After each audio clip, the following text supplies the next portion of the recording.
ಜನಧ್ವನಿ ಕಾರ್ಯಕ್ರಮದಲ್ಲೆಲ್ಲ ಭಾಗವಹಿಸ್ತೀನಿ. ಕಲಿಸ್ಕೊಂಡ್ರೆ ಮಾತುಗಳೆಲ್ಲ ಬಂದಿದ್ರೆ ಆಶೀರ್ವಚನ ಕರೆಕ್ಟಾಗಿ ಸಿಗ್ತದೆ. ಅಲ್ಲಿ ಒಂದು ಬಗ್ಗೆ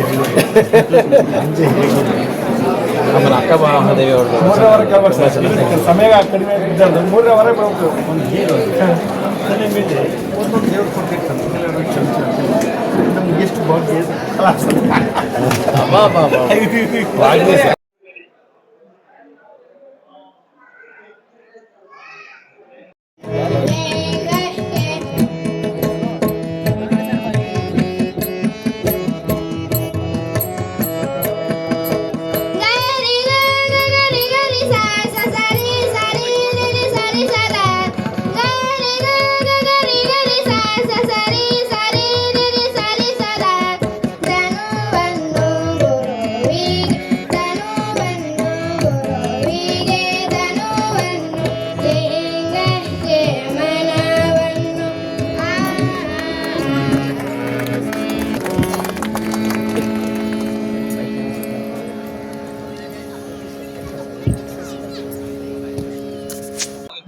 ಓಂ ಶ್ರೀ ಗುರುಭ್ಯೋ ನಮಃ. ಇದನ್ನ ನಾವು ದಾವಣಗೆರೆ ಜಿಲ್ಲೆಯ ವಿರಕ್ತ ಮಠದಲ್ಲಿದ್ದೀವಿ. ಬಸವ ತತ್ವ ಸಮ್ಮೇಳನವನ್ನು ಬಹಳ ಅದ್ದೂರಿಯಾಗಿ ಆಚರಿಸಿದ್ದಾರೆ. ಈ ಕಾರ್ಯಕ್ರಮದ ಕುರಿತು ಕೆ ಸಿರಾಜ್ ಅಹಮದ್ ಸಂದೇಬೆಳೂರು ವರ್ತಕರು ಇವರು ಈ ಕುರಿತು ಮಾತಾಡಲಿಕ್ಕೆ ಕೇಳಬೇಕು. ಓಂ ಶ್ರೀ ಗುರು ಬಸವಲಿಂಗಾಯ ನಮಃ.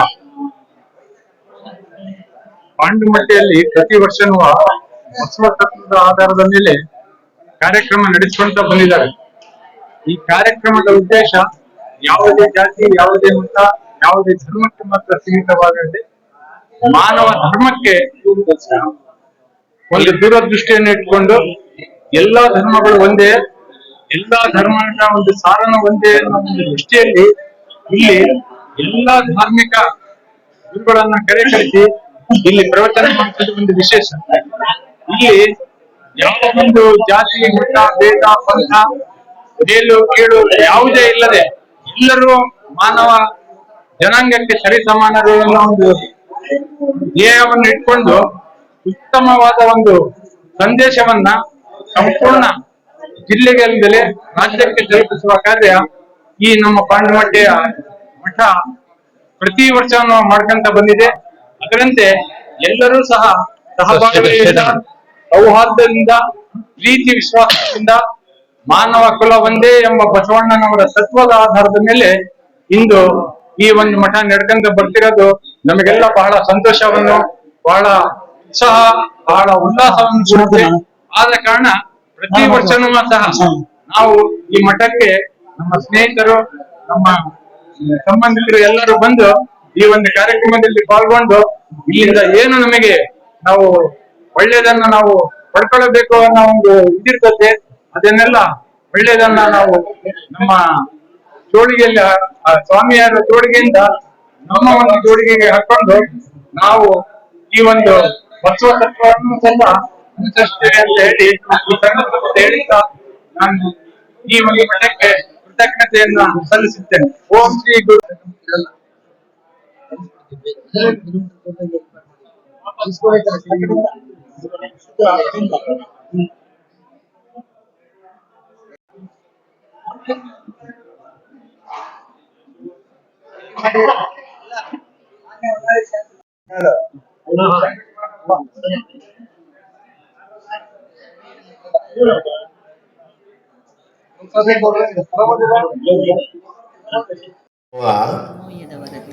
ನೋಯದವರೆತ್ತಬಲ್ಲರು ಅಂತ ಗೊತ್ತಿರ್ಲಿಕ್ಕೆ ಸಾಧ್ಯನೇ ಇಲ್ಲ.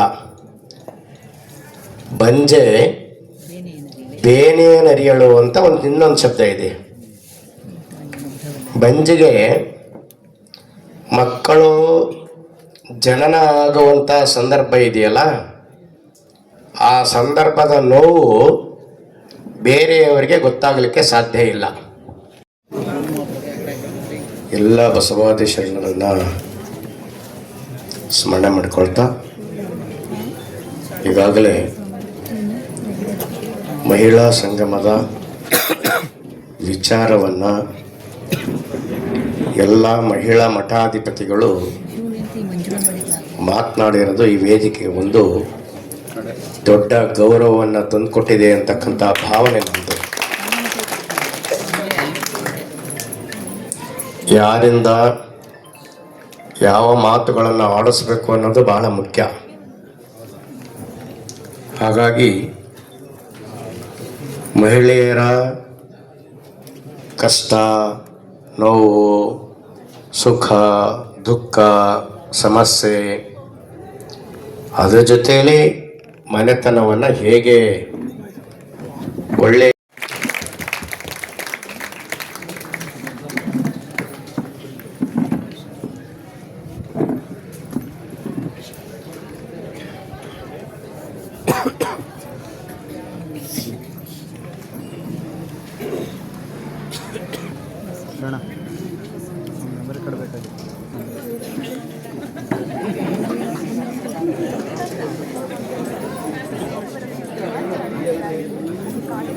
ಸರ್ವರಿಗೂ ಹೃತ್ಪೂರ್ವಕ ಧನ್ಯವಾದಗಳು.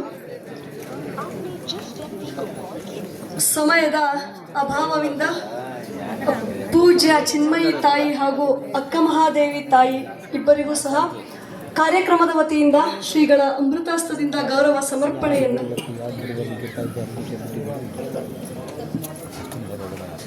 ಬಸವ ಯೋಗಾಶ್ರಮದಿಂದ ಗುರುಗಳಿಗೆ ತಯಾರು ಮಾಡಿದ ಹಲ್ಲಿನ ಪುಡಿ ಹಾಗೂ ಜೇನುತುಪ್ಪವನ್ನ ಅವರು ಗೌರವ ಸಮರ್ಪಣೆ ಮಾಡೋದ್ರ ಮೂಲಕ ಜೊತೆಗೆ ವಿಭೂತಿಯನ್ನ ತಯಾರು ಮಾಡ್ತಾ ಇದ್ದಾರೆ, ಅದನ್ನು ಸಹ ಸಮರ್ಪಣೆ ಮಾಡ್ತಾ ಇದ್ದಾರೆ.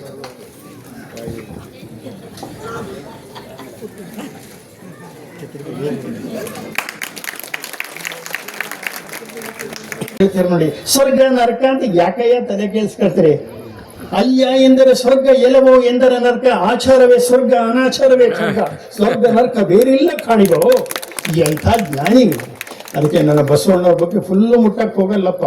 ಯಾಕಂದ್ರೆ ಮುಟ್ತಾ ಹೋದ್ರೆ ನೀವು ನಾನು ಎಲ್ಲ ತಿಂಗಳುಗಟ್ಟಲೆ ಇಲ್ಲೇ ಕೂರಬೇಕಾಗುತ್ತೆ. ಅಂಥ ಜ್ಞಾನಿ ಜಗಜ್ಯೋತಿ ಬಸವಣ್ಣ. ನಾವು ಬಸವಣ್ಣನಷ್ಟು ಜ್ಞಾನಿ ಆಗಕ್ಕಾಗಲ್ಲ.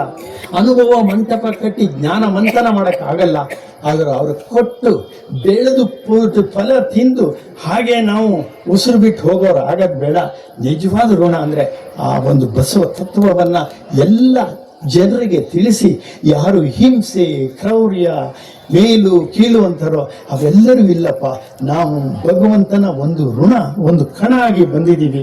ಈ ಜೀವನ ಮೋಕ್ಷ ಆದರೆ ಸಾಕು ಅನ್ನೋ ರೀತಿಯಲ್ಲಿ ಎಲ್ಲರಿಗೂ ತಿಳಿಸಿ, ಅನುಭಾವಿಗಳಾಗದೇ ಇದ್ರು, ಶರಣರಾಗದೇ ಇದ್ರು, ನಾವು ಮಹಾನ್ ಶರಣರಿಗೆ ಶರಣ ಬಂದು ಆ ಬಸವಣ್ಣವರ ಒಂದು ಜ್ಞಾನವನ್ನು ಎಲ್ಲ ಕಡೆಗೆ ಪ್ರಸರಿಸಿ ನಮ್ಮ ಮಾನವ ಜನ್ಮ 84 ಲಕ್ಷ ಜೀವಿಕೋಟಿಯಲ್ಲಿ ಶ್ರೇಷ್ಠವಾದ್ದು.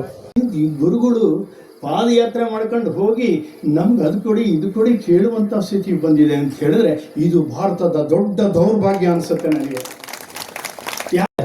ತನ್ನ ಹೆಂಡತಿ ಗಂಗಾಂಬಿಕೆ ನಾಗಲಾಂಬಿಕೆ ಅವ್ರನ್ನ ಕರ್ಕೊಂಡು ಹೋಗಿ ಕಟ್ಟಿಗೆ ತಂದು ಆ ಕಟ್ಟಿಗೆಯನ್ನ ಮಾರಿ ಬಂದದ್ರಲ್ಲಿ ಅನ್ನದಾಸೋಹಕ್ಕೆ ಮೊದಲು ಭಕ್ತಿ ದಾಸೋಹ, ಆಮೇಲೆ ಅನ್ನದಾಸೋಹ, ಆಮೇಲೆ ಕೂತ್ಕೊಂಡು ಚರ್ಚೆ ಮಾಡ್ತಿದ್ರು, ಅದು ಜ್ಞಾನ ದಾಸೋಹ. ಆ ಚರ್ಚೆಯಲ್ಲಿ ಬಂದಂತಹ ವಿಷಯಗಳನ್ನ ಸಂಗ್ರಹಿಸಿ ಇಟ್ಟರು. ಆದ್ರೆ ಇದರಲ್ಲಿ ಸ್ವಲ್ಪ ಮಾತ್ರ ಉಳ್ಕೊಂಡಿದೆ ಅನ್ಸುತ್ತೆ ನನಗೆ. ಸಂಪೂರ್ಣ ಉಳ್ಕೊಂಡಿದ್ದ ನಾವೆಲ್ಲ ಓದಿದ್ದು ನೋಡಿ. ಇವತ್ತೇನು ಅನ್ನದಾಸೋಹ ಇತ್ತು ಕಾಣುತ್ತೆ. 64 ವಿದ್ಯೆ ಅಂತಾರೆ. 64ನೇ ಒಂದು ಆಚರಣೆ ಮಾಡ್ತಾ ಇದ್ದೀವಿ ಸಂಗಮನಾಥರದ್ದು. 19ನೇದು ನಮ್ಮ ಸ್ವಾಮೀಜಿಗಳಿಂದ ಮಾಡ್ತಾ ಇದ್ದೀವಿ. ಇಂಥ ಸಂದರ್ಭದಲ್ಲಿ ಮಾತ್ರ ಸೇರಿದಿರಿ. ಪ್ರತಿದಿನ ಇಲ್ಲಿ ಬಂದು ಸ್ವಾಮೀಜಿ ಕೇಳಿ ನಿಮ್ಮ ಆಶೀರ್ವಚನ, ನಿಮ್ಮ ಪ್ರವಚನ ಕೊಡಿ ಅಂದ್ರೆ ತಮ್ಮ ಸೋಮ ಜ್ಯೋತಿರ್ಗಮಯ, ಜ್ಯೋತಿ ಬರ್ತಾ ಇದ್ದ ನಮಗೆ ಕತ್ಲು ಹೋಗ್ತದೆ, ಆ ರೀತಿ ಹೋಗ್ತಾ ಇತ್ತು.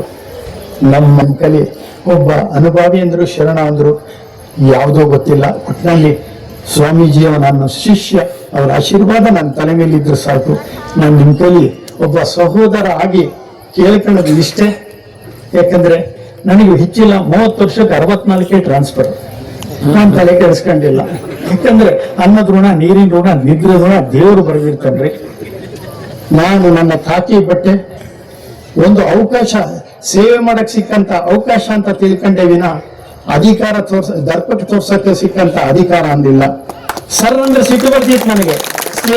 ಹರಳಯ್ಯನ ಮನೆಯಲ್ಲಿ ಒಮ್ಮೆ ಬಸವಣ್ಣನವರು ಪೂಜೆ ಮಾಡಿ ಅಲ್ಲಿಂದ ಹೊರಡುವಾಗ ಹರಳಯ್ಯ ಶರಣು ಎಂದರೆ ಅಣ್ಣ ಬಸವಣ್ಣನವರು ಶರಣು ಶರಣಾರ್ಥಿ ಎಂದು 2 ಬಾರಿ ಹೇಳಿ ತಲೆಬಾಗಿ ಕೈ ಮುಗಿದರು.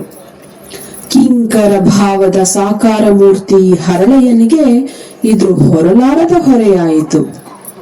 ಈ ಭಾರವನ್ನು ಇಳಿಸಿಕೊಳ್ಳುವ ದಾರಿಯನ್ನು ಯೋಚಿಸಿ ಹರಳಯ್ಯ ಮತ್ತು ಕಲ್ಯಾಣಮ್ಮ ದಂಪತಿಗಳು ತಮ್ಮ ತೊಡೆಯ ಚರ್ಮದಿಂದಲೇ ಚಮ್ಮಾವುಗೆಗಳನ್ನು ಮಾಡಿ ಬಸವಣ್ಣನವರಿಗೆ ಅರ್ಪಿಸಿದಾಗ ಈ ಪಾದುಕೆಗಳು ಆ ಸಂಗನಿಗೆ ಮೀಸಲು ಎಂದು ಹೇಳಿ ಅವುಗಳನ್ನು ತಮ್ಮ ತಲೆಯ ಮೇಲೆ ಹೊತ್ತುಕೊಂಡರು ಬಸವಣ್ಣನವರು. ಅಂತಹ ಪಾದರಕ್ಷೆಗಳನ್ನು ಮಧುವರಸ ಕಿತ್ತುಕೊಂಡು ಮೆಟ್ಟಿದಾಗ ಏನಾಯಿತು ನೀವೇ ನೋಡಿ.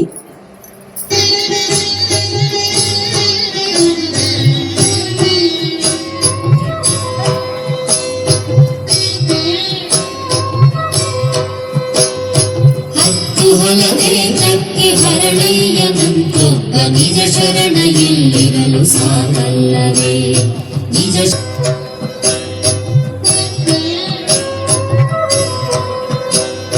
ಹತ್ತು ಹೊಲವೇ ಹರಳಯ್ಯನಂತೊಬ್ಬ ನಿಜ ಶರಣ ಇಲ್ಲಿರಲು ಸಾಕಲ್ಲವೇ ನಿಜ ಶರಣ ಇಲ್ಲಿರಲು ಸಾಕಲ್ಲವೇ ಬಸವದೇವರಿಗೆ ಶರಣು ಶಿವ ಶರಣ ಹರಳಯ್ಯನಿಗೆ ಶರಣು ಶರಣಾರ್ಥಿ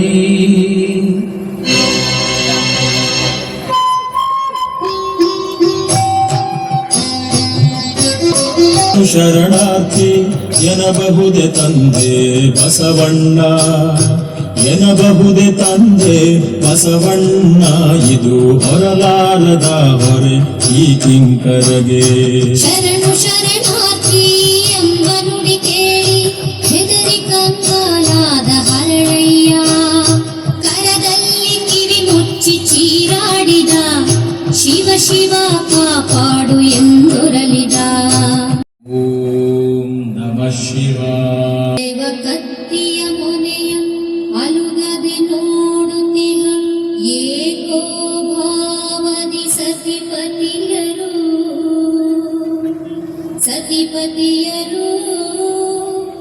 ತಮ್ಮ ತೊಡೆಯ ಚರ್ಮವನೆ ತೆಗೆದರಲ ದಾಸೋಹಂ ಭಾವದ ದಿಟ ಭಕುತರು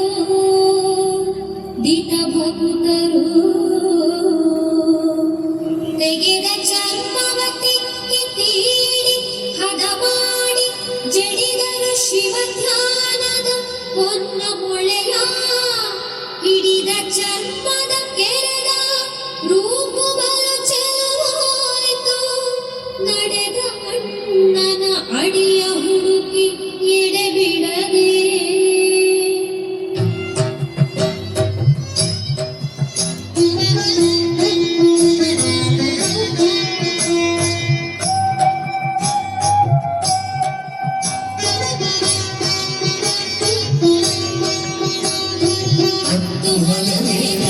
ಹರಳಯ್ಯನಂತೊಬ್ಬ ನಿಜ ಶರಣ ಇಲ್ಲಿರಲು ಸಾಕಲ್ಲವೇ ನಿಜ ಶರಣ ಇಲ್ಲಿರಲು ಸಾಕಲ್ಲವೇ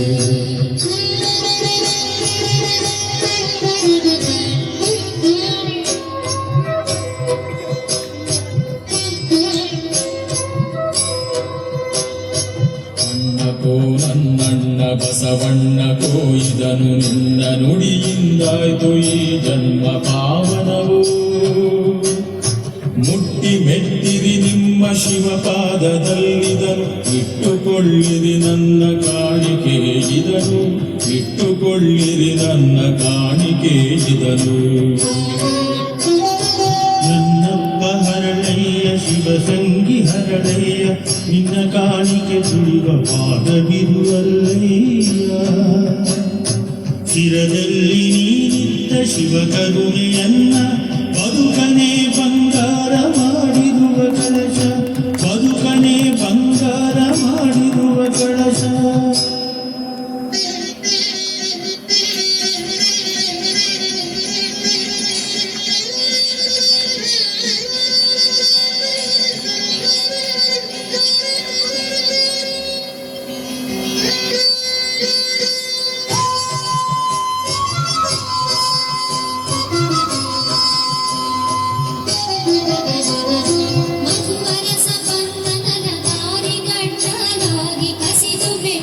ಶಿವನ ಪಾದರಕ್ಷೆ ಗಳ್ಳುರಿಯು ಧಗಧಗಿಸಿ ಮೈಯೆಲ್ಲ ಮುರಿಯುತ್ತಿರ ಶಿವ ಶಿವ ಕಾಪಾಡು ಎಂದೊರಳಿದ ಶಿವ ಶಿವ ಕಾಪಾಡು ಎಂದೊರಳಿದ ಹರಳಯ್ಯನ ಮನೆಯ ಕೆರೆತ ಕರಿ ನೀರು ಶಮನ ಮಾಡಿತು ಅವನ ಬ್ರಹ್ಮಾಂಡ ಗುರಿಯ ಶಮನ ಮಾಡಿತು ಅವನ ಬ್ರಹ್ಮಾಂಡ ಗುರಿಯ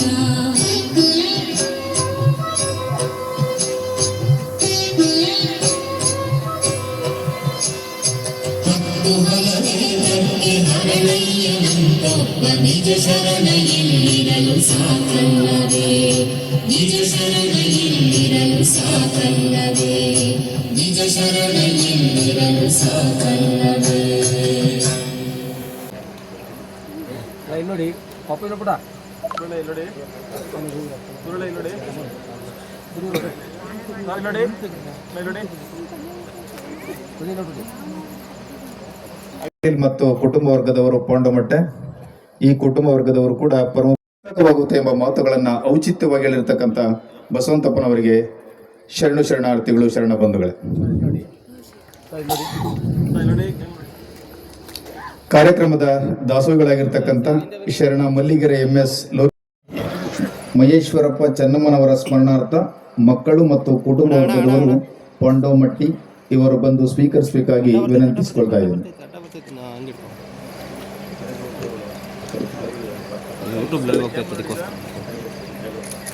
ಶರಣಲಿಂಗೈಕ್ಯ ಕರೇಗೌಡರ ರುದ್ರೇಗೌಡರು ಮಾದಮ್ಮನವರ ಸ್ಮರಣಾರ್ಥ ಮಕ್ಕಳು ಶಿವಯೋಗಿಯ ಪರಮ ಬಂಧುಗಳಯ್ಯ ಶಿವಯೋಗ ಈ ಗುರುಗಳು ಶಿವಯೋಗ ಸಿದ್ದರಾಮೇಶ್ವರ ಜಯಂತಿಗೆ ಹೋಗಿದ್ದವ್ರು ಕರ್ಮಯೋಗಿ ಅಂತ ಕಾಯಕ ಯೋಗಿ 3 ಯೋಗಗಳು ಕೊನೆಗೆ ಶಿವಯೋಗ ಶಿವಯೋಗಿಗಳಿಗೆ ಈ ಶಿವನ ಭಕ್ತರು ಅಂದ್ರೆ ನಾನು ಬಹಳ ಚರ್ಚೆ ಮಾಡ್ಲತ್ತಿದ್ದೆ ಬ್ರಹ್ಮನಿಗೆ ಯಾಕೆ ಪೂಜೆ ಮಾಡಲ್ಲ ಅಂತ ಬಹಳ ಜನಕ್ಕೆ ಗೊತ್ತಿರ್ಲಿಕ್ಕಿಲ್ಲ ಗೊತ್ತಿದ್ರು ಬೇರೆ ತರ ಹೇಳ್ತಾರೆ ಮದ್ವೆ ಆದ್ರೂ ಅದಕ್ಕೆ ಅಂತಾರೆ ಪ್ರಸ್ತುತ ಸಮಾಜಕ್ಕೆ ಇದು ಅತ್ಯವಶ್ಯಕ ನನ್ನನ್ನು ಸೇರಿಸಿ ನಿಂದಿಸುವನೊಬ್ಬ ಸ್ತುತಿಸುವನೊಬ್ಬ ಅಂದ್ರೆ ಬೈತಾರೆ ಮತ್ತೆ ಹೊಗಳ್ತಾರೆ ಇವರಿಬ್ಬರು ನಮ್ಮ ಶಿವಯೋಗಿಯ ಪರಮ ಬಂಧುಗಳಯ್ಯ ಅಂದ್ರೆ ಹೊಗಳದವರು ಆತ್ಮ ಇದೆ ನಮ್ಮೆಲ್ಲರದು ಆತ್ಮ ಆಗ್ಲೇ ಹೇಳಿದ ಆತ್ಮಕ್ಕೆ ಲಿಂಗ ಭೇದ ಇಲ್ಲ ಒಂದೇ ಆತ್ಮ ನಿಂದಿಸುವವರು ಏನ್ ಮಾಡ್ತಾರೆ ನಮ್ಮ ಪಾಪಗಳನ್ನು ತಗೊಳ್ತಾರೆ ಸ್ತುತಿಸುವವರು ಅಂದ್ರೆ ಹೊಗಳರು ಏನ್ ಮಾಡ್ತಾರೆ ನಮ್ಮ ಪುಣ್ಯವನ್ನ ತಗೊಳ್ತಾರೆ ಅಲ್ಲಿಗೆ ನನ್ನ ಆತ್ಮ ಫ್ರೀ ಆಯ್ತು ಆತ್ಮಕ್ಕೆ ಮುಕ್ತಿ ಸಿಗಬೇಕು ಅಂತ ಹೇಳ್ತೀವಿ ನಾವು. ನಮ್ಮ ಪಾಂಡವಮಟ್ಟಿ ವಿರಕ್ತ ಮಠ ಅಂತಹ ಶ್ರೀಮಠದ ಇಂದಿನ ಬಸವತತ್ವ ಸಮ್ಮೇಳನದ 2ನೇ ದಿನದ ಕಾರ್ಯಕ್ರಮದ ಈ ಶರಣ ಸಂಗಮ ಕಾರ್ಯಕ್ರಮದಲ್ಲಿ ದಿವ್ಯ ಸಾನ್ನಿಧ್ಯವನ್ನು ಅಧ್ಯಕ್ಷತೆಯನ್ನು ವಹಿಸಿರ್ತಕ್ಕಂತಹ ಶ್ರೀಮಠದ ಪೂಜ್ಯರಾದಂತಹ ಶ್ರೀಮನ್ ನಿರಂಜನ ಪ್ರಣವ ಸ್ವರೂಪಿಗಳಾದ ಡಾಕ್ಟರ್ ಗುರುಬಸವ ಮಹಾಸ್ವಾಮಿಗಳವರಲ್ಲಿ ಭಿನ್ನವಿಸಿಕೊಂಡಾಗ ಬಹಳ ಬಿಡುವಿಲ್ಲದ ಒತ್ತಡದ ಈ ಒಂದು ಕಾರ್ಯಕ್ರಮದಲ್ಲಿ ಅವರು ಎಷ್ಟೇ ಒತ್ತಡಗಳಿದ್ರೂ ಕೂಡ ಬಹಳ ಲಘು ಬಗೆಯಿಂದ ಎಲ್ಲರ ಜೊತೆಗೆ ಕ್ರಿಯಾಶೀಲರಾಗಿ ಈಗ ಕಳೆದ 1 ತಿಂಗಳಿಂದಲೂ ಸಹ ಈ ಕಾರ್ಯಕ್ರಮದ ಒಂದು ಶ್ರಮದ ವಹಿಸಿ ಈ ಒಂದಿನ ಜಯ ಜಯ ಬಸವೇಶ ಹರ ಹರ ಮಹಾದೇವ ಜಯ ಜಯ ಬಸವೇಶ ಹರ ಹರ ಮಹಾದೇವ ಶರಣರ ನೆನೆದು ಭಜನೆ ಮಾಡಿ ಈ ಶುಭ ಸಂದರ್ಭದಲ್ಲಿ ಸಮಾಜ ಸೇವಾಕರ್ತರು ಸಾಮಾಜಿಕ ಚಿಂತಕರು ಜನಪರ ವ್ಯಕ್ತಿತ್ವದ ಗಣ್ಯ ವ್ಯಕ್ತಿಗಳು ಆದ ಶರಣ ಡಾಕ್ಟರ್ ಶಿವಪುತ್ರಪ್ಪ ಶಾಮರಾವ್ ಪಾಟೀಲ್ ಇವರಿಗೆ ಸದ್ಭಕ್ತರ ವತಿಯಿಂದ ಗಣ್ಯ ಮಹನೀಯರ ಸಮ್ಮುಖದಲ್ಲಿ ಶ್ರೀ ಮಠದ ಪರವಾಗಿ ಆತ್ಮೀಯವಾಗಿ ಅರ್ಪಿಸಿದ ಸನ್ಮಾನ ಪತ್ರ. ಶರಣರಾದ ಆನೆಪ್ಪಳ ಸೋಮಶೇಖರಪ್ಪ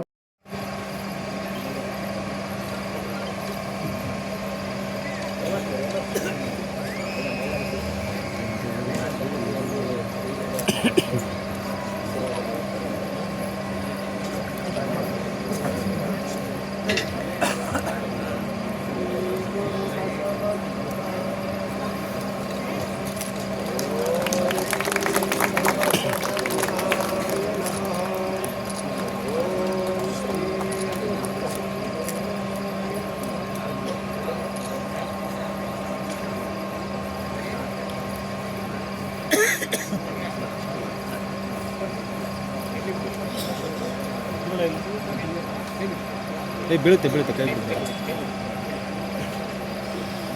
ಬೇಗ ಆಡಿ ಬೇಗ ಹುಡುಗರು ಕೆಮ್ಮು ಗುರುಗಳು